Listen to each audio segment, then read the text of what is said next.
The Avalac'h Route. I'll never drive through the Avalac'h Mountains at night again. The words are a mantra now. A cold, hard truth that's become the bedrock of my existence. The memories are as thick as the mist that often blankets those roads.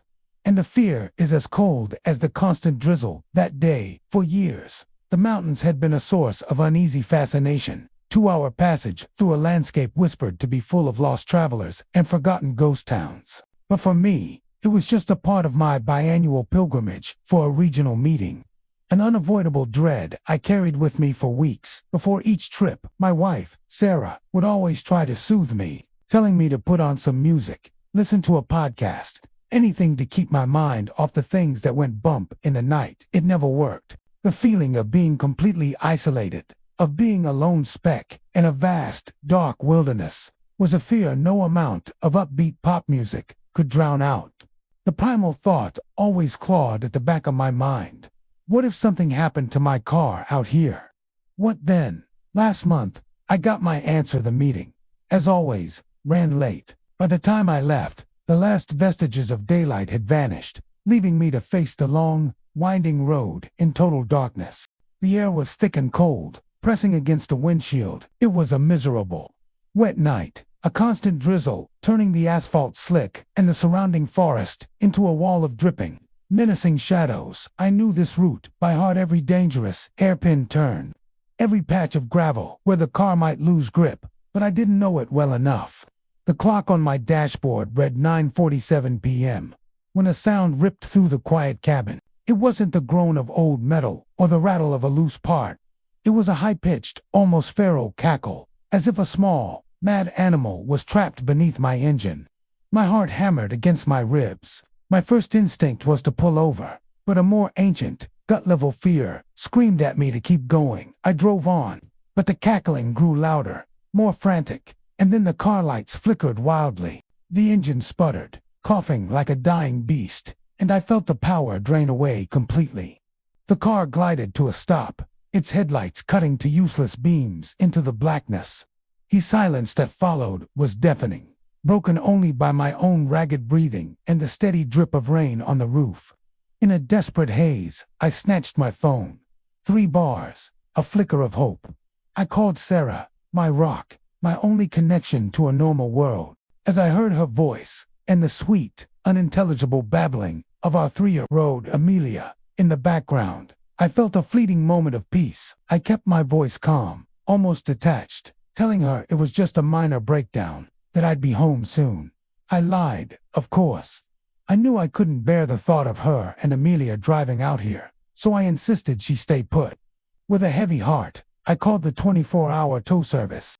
The man on the other end, his voice thick with exhaustion, gave me the bad news. It would be at least 90 minutes before they could reach me. 90 minutes alone on this road. My mind raced. I decided to call my old friend, Brent, a good-hearted man who lived a little closer. As I explained the situation to him, a new sound cut through the oppressive stillness, at a cackle this time, but the distinct crunch of footsteps on wet leaves. They were coming from the woods on the passenger side of my car. My voice dropped to a frantic whisper. "Brent, I think there's someone out here," I stammered, my eyes darting nervously into the rearview mirror. "Someone, ... in the woods." A beat of silence. Then Brent's voice, sharp with concern. "What? Are you serious? Who?" I didn't have an answer. All I knew was that I was miles from any house, and it was almost 10 o'clock at night. As I slowly turned my head to look out the side window, a figure emerged from the thick blackness of the tree line. He was standing about 10 feet away, a human silhouette against the faint moonlight. He was dressed in a dark, shapeless suit, and his face was hidden behind a crude, unsettling mask that looked like it was made from stretched leather. He didn't move. He simply stood there, watching me. One hand was at his side, the other was hidden behind his back. "He has a hand behind his back," I said to Brent, my breath catching in my throat. I could hear Brent's engine roaring to life on the other end of the line. He told me to stay in the car, lock the doors, and not to make a sound. But I had to know. "Sir," I called out into the night, "are you all right? Do you need help?" He didn't answer. He just stood there, his silent breathing now a palpable presence, a sibilant hiss in the still air. My pleas were met with silence, and my courage began to wane. Then, the game escalated. With a soft click, the driver's side door, which I was certain I had locked, inexplicably popped open a couple of inches. It was a silent, terrifying message. He had tampered with the lock. He could get in whenever he wanted. In that instant of pure terror, all I could think of was my family. Whatever you want, take it. My wallet, my car, anything. Just let me go home. I have a daughter. She's 3. Her name is Amelia. She just started laughing for real yesterday. My words hung in the air, a desperate offering. And then, something shifted. The man's head tilted, and he slowly, deliberately, lifted his visible hand.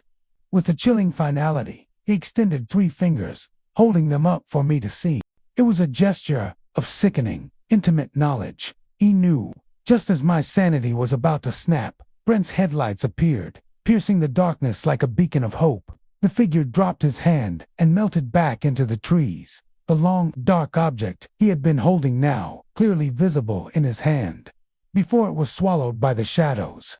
Brent pulled up beside me, his face a mask of shock and concern. Had been holding now clearly visible in his hand, before it was swallowed by the shadows.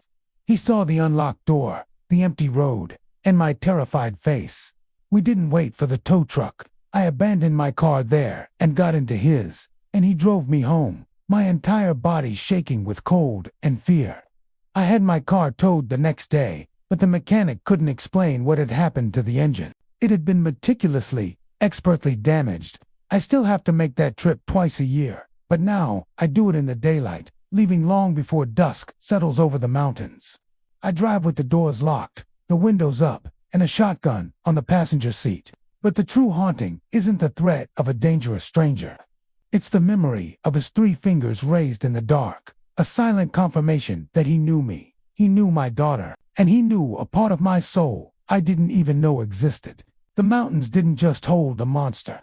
They held a player in a game I was forced to join, and a terrifying sense of fear that will never truly let me go.